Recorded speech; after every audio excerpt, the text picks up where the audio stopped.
Chair Rogner, Vice Chair Gavarone, Ranking Member Blackshear, and members of the committee. My name is Katherine Clark. I'm from Bowling Green, Ohio, Senate District 2.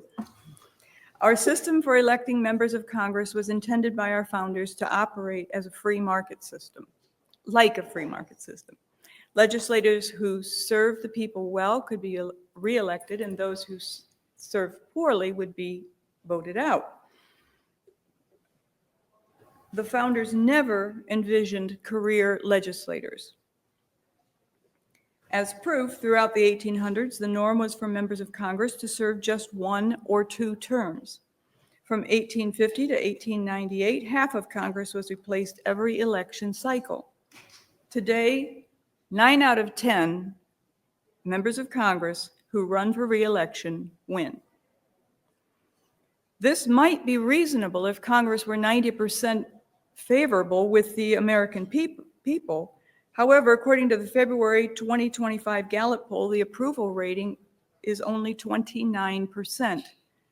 That is markedly high. Why can't the American people get these highly unpopular members of Congress replaced? The answer is that incumbents have unfair advantages. Incumbents enjoy at least a 4-to-1 fundraising advantage. Incumbents can leverage political patronage. Incumbents usually have better established campaign infrastructures.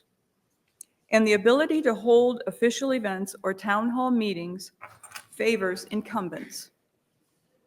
Simply said, the deck is stacked in favor of incumbents. It is a wonder that Congress was able to reach this stunning 29% approval rating, having been able to send home only 3.4% of its members.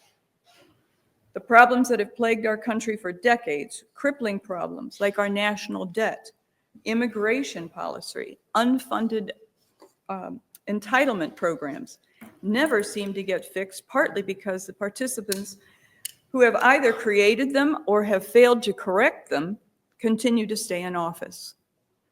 As the 22nd Amendment to the Constitution places term limits on the president, it is now time for an amendment that places term limits on the U.S. Congress or federal agencies, agency heads, or even federal officials, other federal officials. Term limits would see new perspectives, fresh ideas, and novel solutions to our nation's aging, perpetual problems. Legislators would return home to live under the laws they passed or the problems they failed to solve. Term limits would incentivize members of Congress to not consider paparazzi opinions, but would be empowered to make the tough decisions that create lasting solutions. The concern that term limits on Congress could backfire if a period of service is too short was reflected in the results of an Article 5 convention simulation that occurred in August of 2023 with actual state legislators. In that simulation, the term limits proposed were 18 years for the House, 18 years for the Senate, with a maximum combined service set at 24 years. 24 years seems long enough, should a similar amendment proposal come out of an actual convention.